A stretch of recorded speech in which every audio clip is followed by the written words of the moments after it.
Then Ben-Hadad, the king of Syria, gathered together his entire army. And there were 32 kings with him, with horses and chariots. And ascending, he fought against Samaria, and he besieged it. And sending messengers into the city, to Ahab, the king of Israel, he said, Thus says Ben-Hadad, Your silver and your gold is mine. And your wives and your best sons are mine. And the king of Israel responded, In agreement with your word, my lord the king, I am yours, with all that is mine. And the messengers, returning, said, Thus says Ben-Hadad, who sent us to you, Your silver and your gold, and your wives and your sons, you shall give to me. Therefore, tomorrow, at this same hour, I will send my servants to you, and they will search your house and the houses of your servants. And all that pleases them, they will put in their hands and take away. Then the king of Israel called all the elders of the land, and he said, Let your souls take heed, and see that he commits treachery against us. For he sent to me for my wives and sons, and for silver and gold. And I did not refuse. And all those greater by birth, with all the people, said to him, You should neither listen, nor acquiesce to him. And so, he responded to the messengers of Ben-Hadad, Tell my lord the king, everything about which you sent to me in the beginning, I your servant will do. But this thing, I am not able to do. And returning, the messengers took this to him, and he sent again and said, May the gods do these things to me, and may they add these other things, if the dust of Samaria is enough to fill the hands of all the people who follow me. And responding, the king of Israel said, Tell him that one who is girded should not boast the same as one who is ungirded. Then it happened that, when Ben-Hadad had heard this word, he and the kings were drinking in a pavilion. And he said to his servants, Encircle the city. And they encircled it. And behold, one prophet, drawing near to Ahab, the king of Israel, said to him, Thus says the Lord, Certainly, you have seen this entire exceedingly great multitude. Behold, I will deliver them into your hand today, so that you may know that I am the Lord. And Ahab said, By whom? And he said to him, Thus says the Lord, By the footmen of the leaders of the provinces. And he said, Who should begin to do battle? And he said, You should. Therefore, he took account of the servants of the leaders of the provinces. And he found the number to be 232. And he set them in order after the people, all the sons of Israel, who were 7,000. And they went out at midday.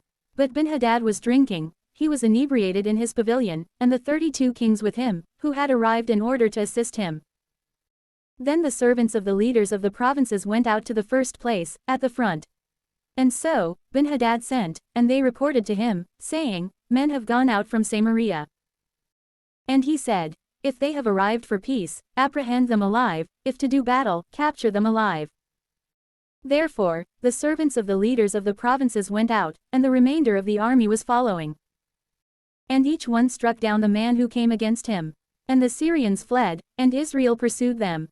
Also, Ben-Hadad, the king of Syria, fled on a horse, with his horsemen. But the king of Israel, going out, struck the horses and the chariots, and he struck the Syrians with a great slaughter.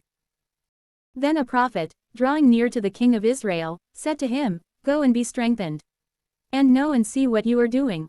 For in the following year, the king of Syria will rise up against you.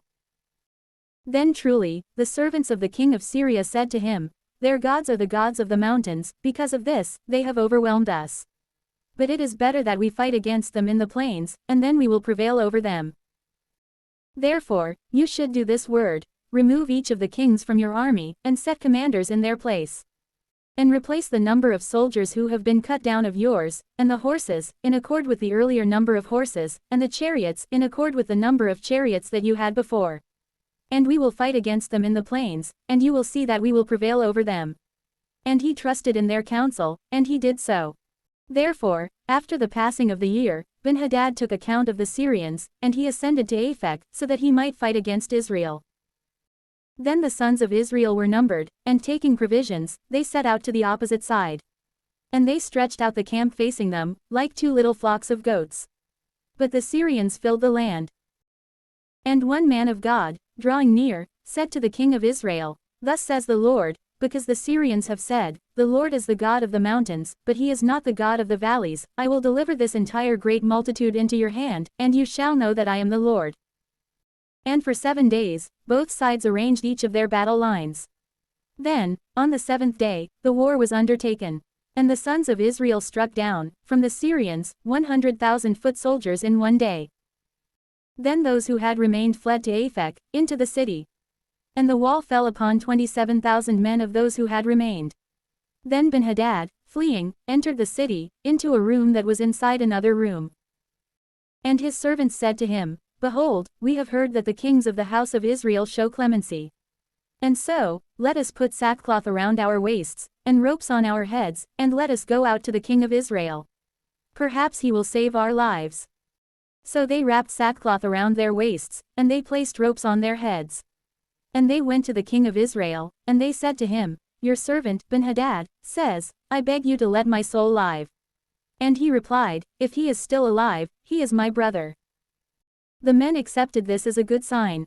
And hastily, they took up the word from his mouth, and they said, Ben-Hadad is your brother. And he said to them, Go, and bring him to me. Therefore, Ben-Hadad went out to him, and he lifted him onto his chariot. And he said to him, The cities that my father took from your father, I will return. And you may make streets for yourself in Damascus, just as my father made in Samaria. And after we have made a pact, I will withdraw from you. Therefore, he formed a pact with him, and he released him. Then a certain man from the sons of the prophets said to his associate, By the word of the Lord, strike me. But he was not willing to strike. And he said to him, Because you were not willing to heed the voice of the Lord, behold, you will depart from me, and a lion will slay you. And when he had departed a short distance from him, a lion found him, and slew him. But upon finding another man, he said to him, Strike me. And he struck him, and wounded him. Then the prophet departed, and he met the king along the way, and he changed his appearance by sprinkling dust around his mouth and eyes. And when the king had passed by, he cried out to the king, and he said, Your servant went out to do battle in close quarters. And when one man had fled, a certain person brought him to me, and he said, Guard this man. For if he slips away, your life will take the place of his life, or you will weigh out 1 talent of silver. And while I was distracted, turning one way and another, suddenly, he was not to be seen. And the king of Israel said to him, This is your judgment, that which you yourself have decreed. Then immediately, he wiped away the dust from his face, and the king of Israel recognized him, that he was one of the prophets. And he said to him, Thus says the Lord, Because you have released from your hand a man worthy of death, your life will take the place of his life, and your people will take the place of his people. And so the king of Israel returned to his house, unwilling to listen, and a fury entered into Samaria.